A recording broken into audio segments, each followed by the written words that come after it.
very happy to have this class and talk a little bit about kind of what's behind the idea of bringing a band like this here and fit it into what you're studying in your class. I don't know how many of you know Amideast. I'm the director here for Amideast. And when Dr. Shaheen was talking about soft power, cultural diplomacy, that's basically what Amideast does. Usually when people are thinking about diplomacy, they're thinking about the kinds of things you see on the front page of the newspapers, the things you see reported on the news, and that's all part of it. Negotiations, policy statements, those sorts of things, government-to-government relations.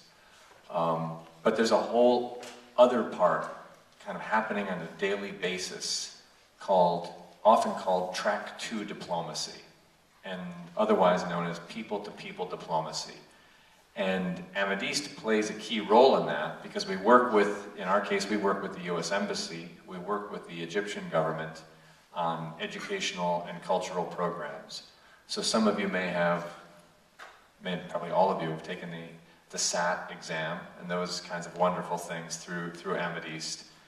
I don't know if that's really part of diplomacy, but it's an American exam that we give to students who want to study here at AUC or study in the United States. And it supports the overall mission of building cultural and educational ties between the two countries. And the Americans are not the only ones who do this.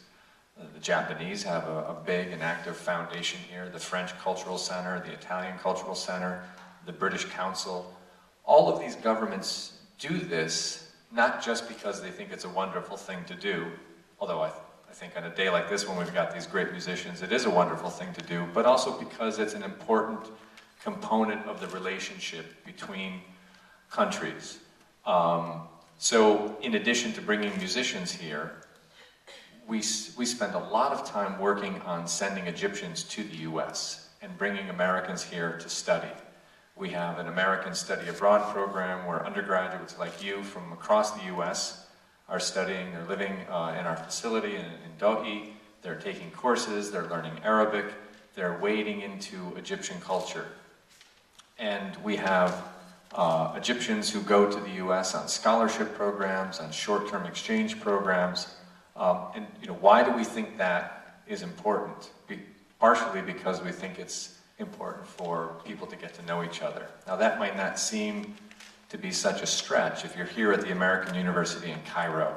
I suspect all of you have a pretty good working knowledge of the United States in one way or another. You are at an American university. But I think you also probably would say that there are many Egyptians who don't know the US particularly well. What they do know, they know in bits and pieces through the news, a little, movies, television shows, maybe some sports, maybe some music, maybe some conspiracy theories, who knows. I think it's also, I know very well that in my country, not so many Americans know so much about Egypt. I know many of my Egyptian friends who have gone to study in the US are often asked questions about whether they have a camel, whether they live in a pyramid, these sorts of things. Maybe some of you do live in a pyramid, but I doubt it. So there's a lot of work to do. There's a lot of reason to do this, and it makes for the it facilitates a lot of the more difficult political issues. And I think it's fair to say we are at a moment right now where the relations between the two countries, if not difficult, are certainly strained. It's a long-term, long-standing relationship with deep mutual interests, but after the revolution in 2011, there have been all sorts of tensions injected into that relationship. So in the midst of all that comes the Stanton Quartet. And this is not the first time that American bands have traveled as part of that relationship building process. And it's not the first time that we have used music in this sort of way. There's certainly Egyptian bands and bands from around the world that come to the US in exactly the same way. It's a two-way street. It's not just bringing bands here. And believe me, there's a lot that Americans need to know about the cultural aspects of Egypt that they don't know. And one of the best ways to know that is for guys like this to also, on trips like this, get to know Egyptian musicians, get to know what Egyptian musicians are dealing with, how they're playing, what they're thinking about, what sort of backgrounds they come from. And I also think that jazz in particular has been the kind of thing that has been used because there's something that really is reflective of certain American values and certain American elements of American history, diverse elements of American history. So I'll turn it over to the band to talk about those sorts of things, but I just wanted to give you some kind of general context of what we mean when we talk about soft power, what we're talking about when we're talking about cultural diplomacy, that there is a whole very large bureau in the United States State Department, our Ministry of Foreign Affairs, that's called the Educational and Cultural Affairs Bureau. And they're busy at work supporting these kinds of activities, supporting scholarships. Some of you may know Fulbright. The Fulbright program is at the core of the scholarship exchange part of that activity. So with that, I'll turn it over to whichever band member wants to jump in, or if there's any questions for me first. Actually, could we get these big spotlights turned down? Because I think we have a chance to make some friends, and I'd like to see who we're talking to. Yeah. If that's a possibility. Great, thank you. All right. Any questions? I answered everything. Everybody's completely convinced of what I've said. No problems, right? Relationship between the U.S. and Egypt, perfect? Solved. Right? Good job. Good, all right. I'm glad that's solved. We don't even need these guys anymore then. Well, are there any questions in general about sort of jazz music or just the music itself? Does anybody have any about what? Are there any musicians here? Muhammad Ali dropped the course. He was our own musician. We felt that the course was not for a musician to take. One of the really important features of jazz music is improvisation. So you have a piece of music, and it's a composition, just like you would a piece of classical music, that has elements that are written out on the page. But then there are other elements of the music. There are other elements of the music that come from the heart and in a different way than reading the music on a page, and are very free form and experimental and can change every time you play the music.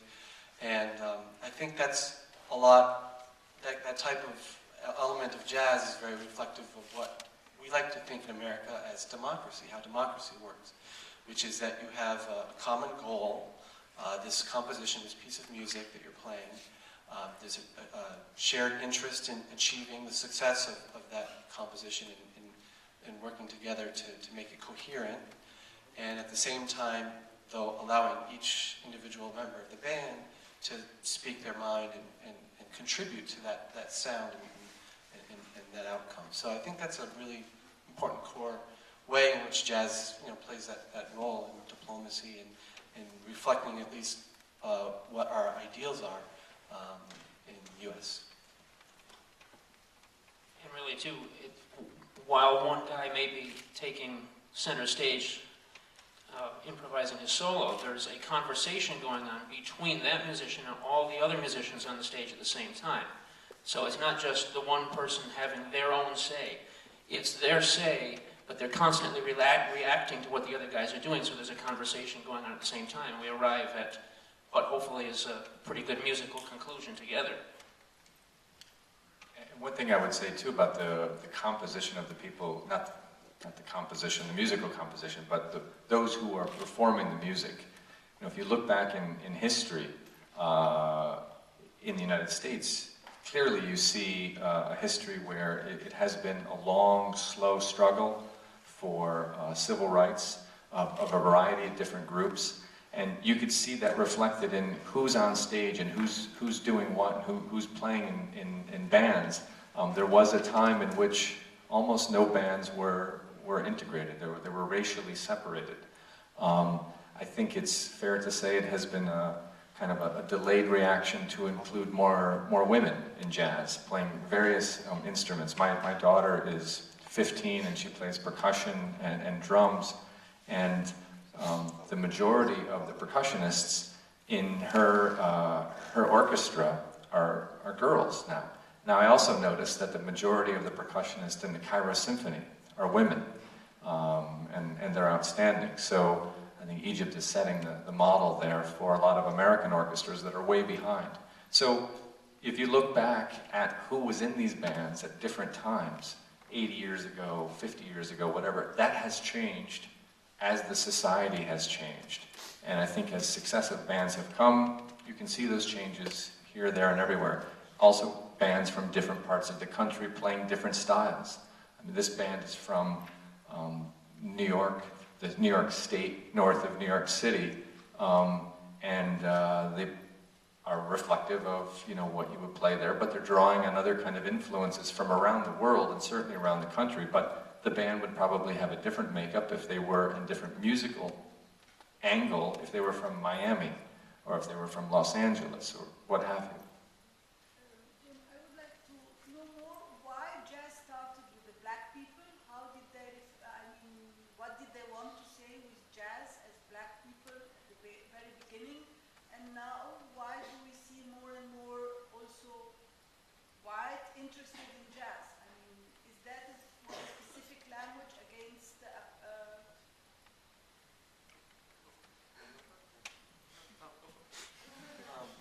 Well, jazz music is rooted primarily in a form of music basically from slaves. Slave music turned into blues, it's style music, which kind of melded with European harmony in some ways. Does everybody here know what a slave chant is? I think that might be... Can you do one? No, I can't. But the United States held slaves for hundreds of years. And when slaves were working in the fields, they were doing ridiculously difficult work, picking cotton, hand-tilling fields before the combustion engine even existed. And one way this group of people could get through their day was to sing. It's very indicative of the African culture back in, I mean, I'm not telling you folks nothing you don't already know, but it was a familial thing. People would get together and sing and dance. And when these people were uprooted from where they grew up and they were forced to work, one thing that got them through the day and kept them alive was to sing and dance with each other. And when they were working in the fields, they just did it in rhythm and they sang. And that's almost at the root of most American music. You know, it comes from the slave chant, ironically. People that didn't want to be there, and it's one of the best things that happened to the country was people listening to these slave chants and these being performed. And that's essentially where jazz came from. So it's got not a very pleasant past, but it had a great future and still does.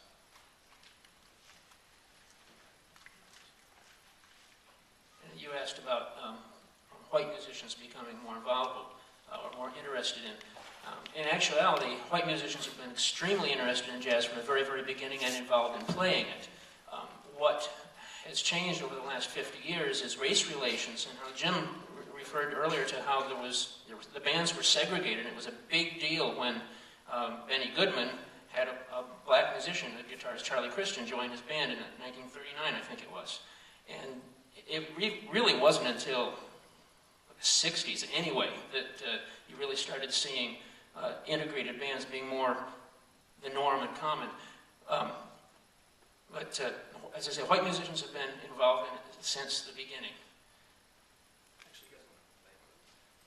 Just one other interesting point was getting to the jazz diplomacy angle. A lot of black musicians, I think in the 50s and 60s, saw jazz diplomacy, their ability to go to other countries and perform jazz music, as a way of showing the world that they had created this artistic form that was second to none, really, this unique sound, and to show that they have a sense of personal freedom, expression, artistic strength, and this expression of liberty that you can convey in jazz music. So it's very important I think, for a lot of jazz musicians, for them to be able to show the world a side of themselves that maybe wasn't being recognized in the United States, well, certainly wasn't being recognized in the United States at the time when the Jim Crow laws and those things were in effect. So. Dr. Shaheen, I don't know what thoughts you have about how the class should go, but it might be interesting to have the band just very briefly play a little blues. Yeah, this might be the first time, and probably in the semester, that you've had blues played in class. So, what do you say? You guys up for that? Should we explain sort of what the blues? Sure, absolutely. And how it relates to what Stephen was talking about. Yeah, it does relate. The blues is a form that I can be very technical musically about it. I'm not going to get deep into it, but it's a 12-bar form with a certain set chord progression. But it comes directly out of the music of the slaves that Stephen was talking about. All right, so any blues fans here? You know the blues? All right, so you've got a built-in cheering section.